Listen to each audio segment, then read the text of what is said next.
तो एक बार एक व्यक्ति को एक पुत्र प्राप्ति के उपरांत उसकी पत्नी की मृत्यु होगी। उसने दूसरी शादी कराई, किसान था, उससे एक पुत्र उत्पन्न हुआ और फिर उस किसान की भी मृत्यु होगी। बड़े वाले लड़के का विवाह कर दिया था, उनके कोई संतान नहीं थी। बड़े वाले लड़के का छोटा जो दूसरी मां से उत्पन्न हुआ था वह मां भी मर गई और वो पिता भी मर गया उसका। अब बड़े का विवाह हो गया था तो वो छोटे वाला कुदरती थोड़ा सा बीमार हो गया। दूसरी मां से जो उत्पन्न हुआ था, जमीन बहुत थी तो उसने बीमारी का इलाज कुछ दिन करवाया उस बच्चे का। फिर उनके मन में दोष पैदा हो गया। दोनों पति पत्नी ने मिलकर के स्कीम बनाई कि इसको विष दे दें छोटे वाले को और सारी संपत्ति अपनी हो जाएगी। सबको मालूम है ये अस्वस्थ है, किसी को शक भी नहीं होगा। ऐसा ही कर दिया।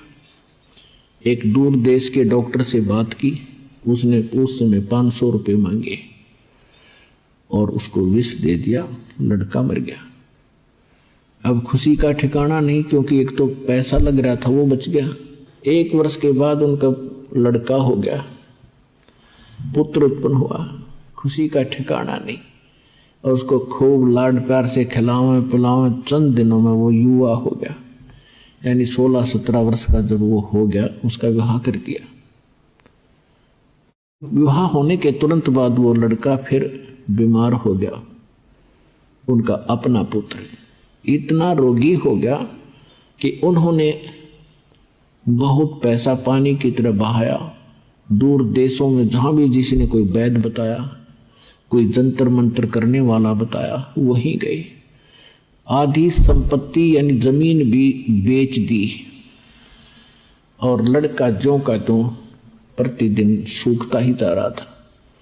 एक दिन उसका पिता बैठा था, लड़का चारपाई पर लेटा था। लड़के ने कहा अपने पिता को कि भाई साहब मेरे कफन की तैयारी करो, लकड़ियों की तैयारी करो, अब मैं अपना हिसाब किताब करके मैं चलने वाला हूं।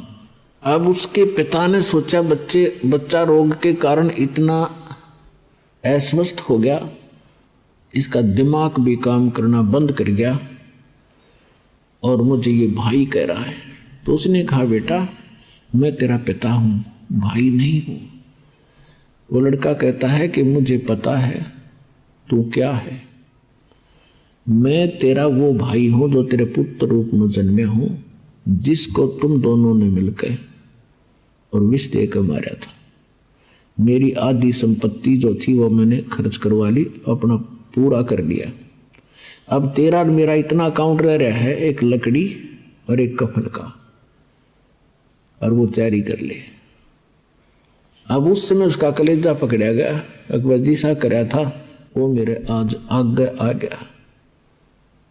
अब आदमी के साथ जब घटना घटती है तब उसको महसूस होता है, और सत्संग में आने के बाद जीव को पहले ये आभास हो जाता है यदि मैं ऐसा जुल्म करूंगा तो मेरे साथ एक दिन ऐसा होगा। तब उसने कहा कि भाई बिल्कुल सही बात है, हमने जो जुल्म किया था भाई मेरे सामने आ गया। अब आगे हमारे संतान की आस नहीं,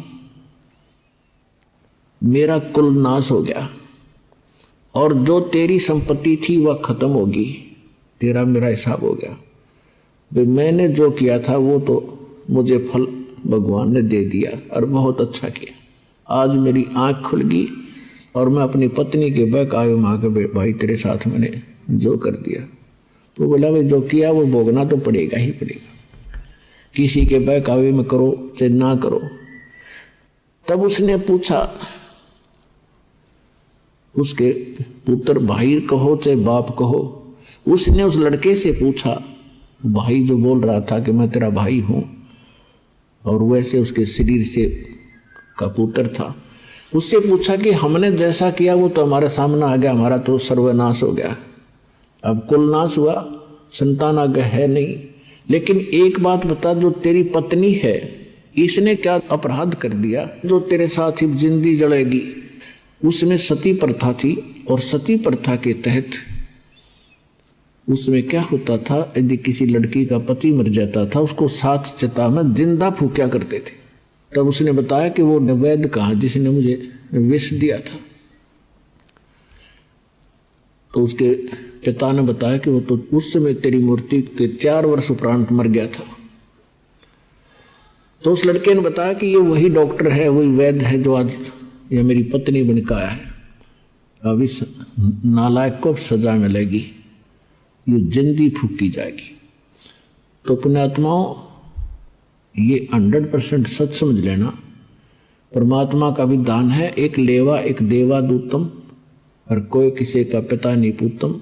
ये तो ऋण संबंध, एक दूसरे का लेन देन उलझा हुआ है, अंत में सब 12 बाटा, कोई कहीं जाएगा कोई कहीं जाएगा। तो कहने का भाव ये है कि चलो ये भी आपको ज्ञान हो गया, तुम्हें पुत्र है पुत्री है, पिछले संस्कार तो हैं ही, कभी हमने इनका ले रखा, कभी इनने हमारा ले रखा, कोई देने आ रहा है कोई लेने आ रहा है।